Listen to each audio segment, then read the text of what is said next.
ನಿಮ್ಮಲ್ಲಿ ಯಾವುದೇ ರಿಪೋರ್ಟ್ ಇರಲಿ, ಯಾವುದೋ ಒಂದು ವೈದ್ಯರನ್ನ ನೀವು ಭೇಟಿ ಮಾಡಿರ್ತೀರಿ, ಅವರು ನಿಮಗೆ ಸರ್ಜರಿಗೆ ಹೇಳಿದರೆ ತೊಂದರೆ ಇಲ್ಲ, ಇನ್ನೊಂದು ಸೆಕೆಂಡ್ ಒಪಿನಿಯನ್ ತೊಗೊಳ್ಳಿ, ಥರ್ಡ್ ಒಪಿನಿಯನ್ ತೊಗೊಳ್ಳಿ, ಏನು ತಪ್ಪಿಲ್ಲ. ಪ್ರತಿಯೊಬ್ಬರು ಯಾವುದೇ ಒಬ್ಬ ವೈದ್ಯರು ಒಂದು ಸರ್ಜರಿಗೆ ಅಡ್ವೈಸ್ ಮಾಡಿದಾಗ, ಯಾಕಂದರೆ ಈಗಿನ ಹೆಲ್ತ್ ಕೇರ್ ಸಿಸ್ಟಮಲ್ಲಿ ಜನಗಳಿಗೆ ಹಾಗಾಗೋಗಿದೆ.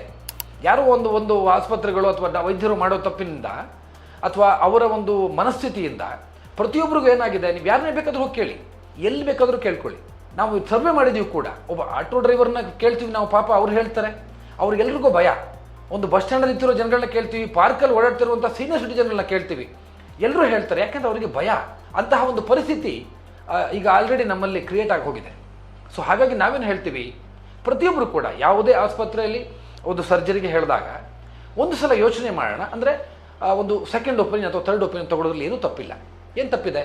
ಆ ಒಂದು ಸೆಕೆಂಡ್ ಅಥವಾ ಥರ್ಡ್ ಒಪಿನಿಯನ್ ನಾವು ಕೊಡ್ತೀವಿ, ನೀವು ಅದಕ್ಕೆ ದುಡ್ಡು ಕೊಡಬೇಕಾದ ಅವಶ್ಯಕತೆ ಇಲ್ಲ. ಆದರೆ ಏನಾದರೂ ವೈದ್ಯರು ಒಂದು ಸಿಚುವೇಶನ್ನ ನೋಡಿ ಅವ್ರೊಂದು ಸರಿ ನಾನು ನೋಡಬೇಕು ಅಂತ ಕರೆದಾಗ, ನಿಮಗೇನು ಸರ್ಜರಿ ಮಾಡಲ್ಲ, ಆನ್ಲೈನ್ ಕನ್ಸಲ್ಟೇಷನ್ ನಮ್ಮ ಹತ್ರ ಇದೆ, ಮಾಡಿಸ್ಬೋದು. ಅಥವಾ ಇಲ್ಲ ಒಂದು ಸರಿ ನೋಡಬೇಕು, ಕರೆಸಿ. ಯಾಕಂದರೆ ಕೆಲವೊಮ್ಮೆ ಏನಾಗುತ್ತೆ, ಕೆಲವೊಂದು ಕಾಯಿಲೆಯನ್ನು ಆ ವೈದ್ಯರು ಪರಿಶೀಲನೆ ಮಾಡಿದಾಗ ಮಾತ್ರ ಗೊತ್ತಾಗುತ್ತೆ, ಬರೀ ರಿಪೋರ್ಟ್ ನೋಡಿದಾಗ ಗೊತ್ತಾಗಲ್ಲ. ಎಸ್ಪೆಷಲಿ ಕ್ಯಾನ್ಸರ್ ಇರ್ಬೋದು. ಈ ಕ್ಯಾನ್ಸರ್ಲಿ ಬಹಳಷ್ಟು ರೀತಿಯ ಕ್ಯಾನ್ಸರ್ಗಳಿದೆ. ಸೊ ಹಾಗಾಗಿ ಕೆಲವೊಮ್ಮೆ ವೈದ್ಯರುಗಳು ಏನು ಮಾಡ್ತಾರೆ, ಈಗ ನಾವು ಎಷ್ಟು ಜನ ಕ್ಯಾನ್ಸರ್ ಪೇಷಂಟ್ ಬಂದಾಗ ನಾವು ವೈದ್ಯರನ್ನ ಹೇಳ್ತೀವಿ, ಅವ್ರು ಹೇಳ್ತಾರೆ ಒಂದ್ಸಲಿ ಬಂದರೆ ಒಳ್ಳೆಯದು ಅಂತ. ಯಾಕಂದರೆ ಪೇಷಂಟನ್ನ ಮನಸ್ಥಿತಿಯನ್ನು ಅರ್ಥ ಕೂಡ ಅಲ್ಲಿ ಮಾಡ್ಕೋಬೇಕಾಗತ್ತೆ ಅನ್ನುವಂಥ ವೈದ್ಯರ ಮಾತಿರುತ್ತೆ.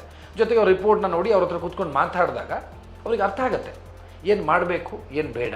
ಕೆಲವೊಂದು ಹಂತಗಳನ್ನ ದಾಟಿದಾಗ, ಎಸ್ಪೆಷಲಿ ಕ್ಯಾನ್ಸರಲ್ಲಿ ಫಸ್ಟ್ ಸ್ಟೇಜ್ ಮತ್ತು ಸೆಕೆಂಡ್ ಸ್ಟೇಜ್ ಇದ್ದಾಗ ಆಲ್ಮೋಸ್ಟ್ ಎಲ್ಲವೂ ರಿಕವರ್ ಆಗಿ ಎಲ್ಲವೂ ಸರಿಯಾಗುವಂಥ ಚಾನ್ಸಸ್ ಹೆಚ್ಚಾಗಿದೆ.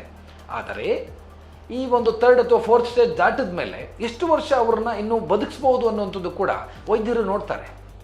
ಸೊ ಹಾಗಾಗಿ ಒಂದ್ಸಲ ಕನ್ಸಲ್ಟೇಷನ್ ಮಾಡೋದ್ರಲ್ಲಿ ಏನು ತಪ್ಪಿಲ್ಲ. ಸೊ ಹಾಗಾಗಿ ಕರ್ನಾಟಕದ ಪ್ರತಿಯೊಬ್ಬರು ನಾನು ಏನು ಹೇಳ್ತೀನಿ, ದಯವಿಟ್ಟು ಇನ್ನೊಂದು 2-3 ಒಪಿನಿಯನ್ ತೊಗೊಳ್ಳಿ, ಏನು ತಪ್ಪಿಲ್ಲ. ಸೆಕೆಂಡ್ ಅಥವಾ ಥರ್ಡ್ ಒಪಿನಿಯನ್ ತೊಗೊಳ್ಳಿ. ನೀವು ಎಲ್ಲರ ಹತ್ರ ತೊಗೊಂಡಿರಿ, ನಮ್ಮ ಹತ್ರ ಒಂದು ತೊಗೊಳ್ಳಿ. ನಾವೇನು ಹೇಳ್ತೀವಿ, ಅದಕ್ಕೆ ನೀವೇನು ದುಡ್ಡು ಕೊಡಬೇಕಾಗಿಲ್ಲ, ಏನೂ ಇಲ್ಲ. ನಿಮ್ಮ ಹತ್ರ ಕಾರ್ಡ್ ಇದೆ, ನಿಮ್ಗೇನಾದರೂ ಅಂಥದ್ದು ಬೇಕಾದರೆ, ಖಂಡಿತವಾಗಿ ಸರ್ಜರಿ ಬೇಕು ಅಂದರೆ ಖಂಡಿತವಾಗಿ ನಾವು ನಿಮಗೆ ಸಹಾಯ ಮಾಡ್ತೀವಿ. ಯಾವ ಆಸ್ಪತ್ರೆ ಆದರೂ ಎಷ್ಟಾದರೂ ಕೊಟ್ಟಿರಲಿ, ನಮಗದು ಪ್ರಾಬ್ಲಮ್ ಇಲ್ಲ. ನಾವು ಯಾವುದೇ ಆಸ್ಪತ್ರೆನ ಬ್ಲೇಮ್ ಮಾಡ್ತಾ ಇಲ್ಲ ಅಥವಾ ಯಾವುದೇ ವೈದ್ಯರನ್ನ ಬ್ಲೇಮ್ ಮಾಡೋದಿಲ್ಲ.